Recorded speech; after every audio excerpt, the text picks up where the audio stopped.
মৃত্যুর আগে ওনাকে যে এক গ্লাস মতো পানি দিব লোক নাই। গ্যারেজের গ্রিস মাখা হাত আর যন্ত্রপাতির শব্দে যার দিন কাটে, সেই মানুষটির হৃদয়ে বাজে অন্য এক সুর। তিনি মোহাম্মদ আলম, আজম খানের পাগলা ভক্ত।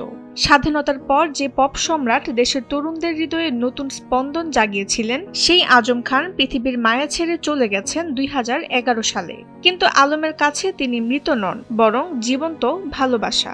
রেল লাইনের ওই বস্তিতে জন্মেছিল একটি ছেলে, মা তার কাঁদে, ছেলেটি মরে গেছে, আরে হায় বাংলাদেশ। বন্দরনগরী চট্টগ্রামের এক সাধারণ মোটর মেকানিক আলম। 75 সাল থেকে শুরু হওয়া আজম খানের প্রতি এই ভক্তি আজও অটুট। 50 পেরোনো জীবনে অনেক কিছুই বদলেছে, কিন্তু বদলায়নি আজম খানের প্রতি তার টান। যক্ষের ধনের মতো তিনি আগলে রেখেছেন একটি পুরনো ফাইল। সেখানে পরম মমতায় সাজানো আছে প্রিয় শিল্পীর সাথে তোলা সেই ঐতিহাসিক ছবি, নিজ হাতে সই করা অ্যালবাম আর পুরনো সব পত্রিকার কাটিং।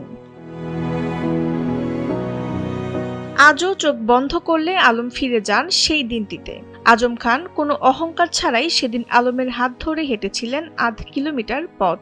সাধারণ এক ভক্তের আবদার মেটাতে নিজেই তাকে নিয়ে গিয়েছিলেন ফটো স্টুডিওতে। সময় বদলেছে, বদলে গেছে প্রযুক্তির ধরন, কিন্তু আলম আজও নিয়ম করে পরিষ্কার করেন সেই স্মৃতির ফাইলটি। টিভিতে বা গান অনেক শুনছি, এখন থেকে আপনার সাথে সরাসরি দেখতে আমি মামা আসলে আমি তো আমার তো ক্যামেরা কিছু নাই, আপনার সাথে একটা ছবি ওটা কিভাবে সম্ভব। তো আজকে আমি যদি একটা কথা বলি, বাংলাদেশের অনেকে কিন্তু বিশ্বাস করবেন না, আজম খান ছবি ওঠার জন্য আমার যখন কোনো ইয়া ছিল না, মনে ক্যামেরা ছিল না তখন। ক্যান্সারের কাছে হার মেনে পপ সম্রাট চলে গেলেও আলমের মতো ভক্তদের হৃদয়ে তিনি আজও অমর হয়ে আছেন। অনেকেই বলতেন প্রিয় শিল্পীর সঙ্গে শুধু মনের টান নয়, আজম খানের সঙ্গে আলমের চেহারাও ছিল এক অদ্ভুত মিল। ওনার একজন বন্ধু দেখলো, কি রে আজম তুই কেমন আছিস, হঠাৎ করে আমাকে দেখে চোখ পড়লো, কি রে এটাকে, ওরা তো ছিলাম না। তো আজমন বললো আমার লোক আছে ও তো দেখতে তো সেম তোর মতন।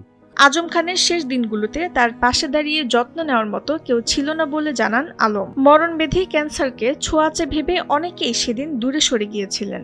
দেশের এই কিংবদন্তি শিল্পীকে তার প্রাপ্য সম্মানটুকু দেওয়া হয়নি বলে আক্ষেপ প্রকাশ করেন আলম। যে 1 সপ্তাহ 10 দিন আগে দেখছি ওনাকে যে এক গ্লাস মতো পানি দিব লোক নাই।